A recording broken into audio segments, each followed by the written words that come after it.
건 이제 여기서부터야. 평범한 여성분들이 생각하는 끼리끼리의 결혼과 실제 남자들이 배우자를 고르는 기준은 정말 다르거든요.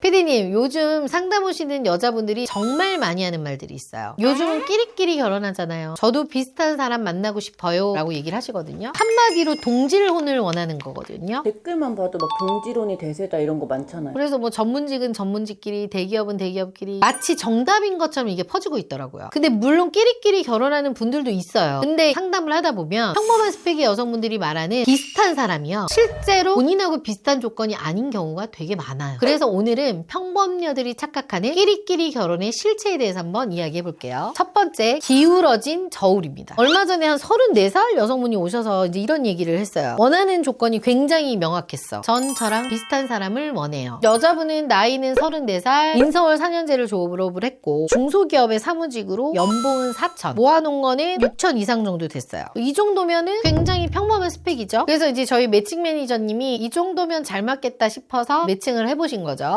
문제는 이분이 말하는 비슷한 사람이었어요. 남자분 스펙을 이런 프로필을 보여드릴 거야.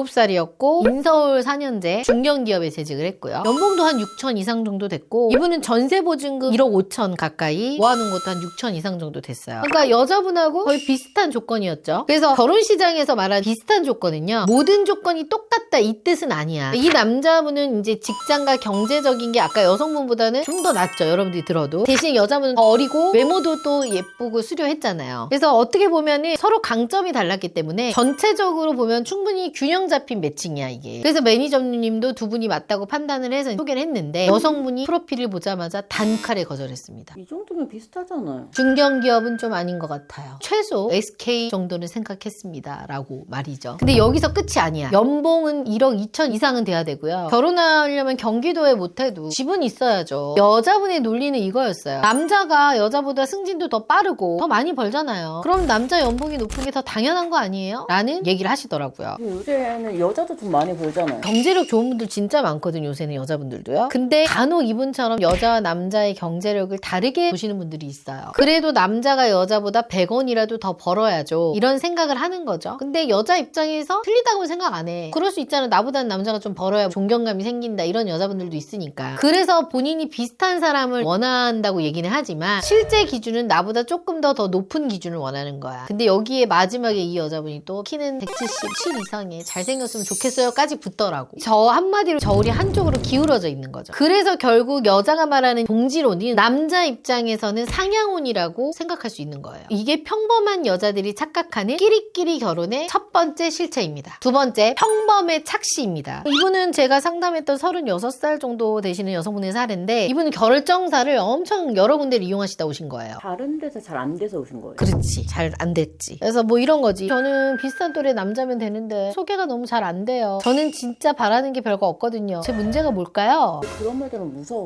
그래서 제가 이제 또 프로필을 하나씩 살펴봤지. 여자분 나이는 36살에 프리랜서였고요. 거시는 수익이 프리랜서다 보니까 200에서 250, 어떨 때는 뭐 100단위도 있어. 불규칙해. 그리고 자산은 월세 보증금이 전부. 사실 이 정도면 좋은 조건이 아니죠. 그렇다고 소개가 아예 안 되는 프로필도 아니야. 근데 중요한 건 뭐냐면 여성분이 자신의 프로필을 굉장히 좋은 위치라고 착각하고 있는 거예요. 한방 언니한테 가면 결혼할 수 있나요? 물론이죠. 1대1로 꼼꼼하게 관리해주고 철저하게 객관화를 할 수 있는 피드백을 주고 매니저가 딱 달라붙어서 어떻게 해야 할지 컨설팅해주는 전문가를 찾아오세요. 한방 언니가 함께 고민하고 도와드리겠습니다. 이분이 외모가 이쁜 편이었거든. 그래서 이 여성분 보니까 다른 그 결혼정보회사에서 많이 만나긴 했더라고요. 문제는 뭐냐면 내가 나를 높게 평가하면 나와 비슷한 사람의 기준이요 더 높아져요. 이 여성분 역시도 그랬던 거죠. 직업이 조금 아쉬워요. 나이가 좀 아쉬워요. 외모가 좀 아쉬워요. 이런 이유로 계속 거절을 했대요. 사실 이 여성분도 엄청 좋은 조건은 아닌데. 아니지. 내가 생각했던 비슷한 수준과 나의 실제 위치가 달랐던 거야. 그러다 보니 괜찮은 남자를 소개해도 계속 아쉬운 거야. 결국 문제는 소개가 안 들어오는 게 아니라 자신의 위치를 객관적으로 보지 못했던 거죠. 사람은요 누구나 자기 자신한테 조금씩은 관대해. 그래서 내 위치를 객관적으로 보기보다는 내가 생각하는 대로 나를 판단하게 되거든요. 거거든요. 근데 결혼 시장은 나를 내 자신이 평가하는 게 아니라 상대가 나를 평가하는 곳이에요. 결국에 내 위치를 잘못 판단하는 순간 비슷한 사람을 찾는다고 생각을 해도 계속 어긋날 수밖에 없는 거지. 이게 평범한 여성들이 착각하는 끼리끼리 결혼의 두 번째 실체입니다. 세 번째, 엇갈린 선택입니다. 흥미로운 건 이제 여기서부터야. 평범한 여성분들이 생각하는 끼리끼리의 결혼과 실제 남자들이 배우자를 고르는 기준은 정말 다르거든요. 저희 남성 회원분 중에 39, 거의 40 되시는 IT 개발자가 있었어요. 연봉이 거의 2억 넘었고 서울에 막 아파트 비싼 것도 갖고 있는 사람이야. 근데 이분이 원했던 조건은 단순했어. 본인도 인서울 4년제를 나왔으니 인서울 4년제에 대기업 정도 이상의 최소한 7, 8천 이상은 벌어야 되지 않냐. 그래서 저희가 대기업이나 또 공기업 다니시는 여성분을 소개를 했어요. 근데 매번 만남이 길게 이어지지가 않더라고. 대기업 공기업이면 괜찮잖아요. 그래서 내가 물어봤어. 조건은 맞춰서 소개를 했는데 왜 안 되는 거지? 했더니 이분이 하는 말이 좋은 분들인 건 맞아요. 근데 직업 특성상 여성분들이 능력이 있다 보니 바쁘시잖아요. 시간 맞추기가 너무 힘들어요. 저는 퇴근하면 저녁도 같이 먹고 주말에 이제 좀 시간도 같이 보내는 결혼 생활을 꿈꾸거든요. 그 얘기를 듣고 매니저가 바로 방향을 이제 또 바꿨죠. 누구누구님은 봤을 때 경제력도 경제력이지만 주부로서 역할을 할 수 있는 여자를 더 원하는 것 같다 해서 연봉 5천의 평범한 여성분인데 시간적인 여유는 조금 있는 분, 그런 분으로 소개를 했거든요. 첫 만남부터 분위기가 완전 달랐어. 왜냐? 여자가 첫 번째로 나이가 어리고 예뻤어.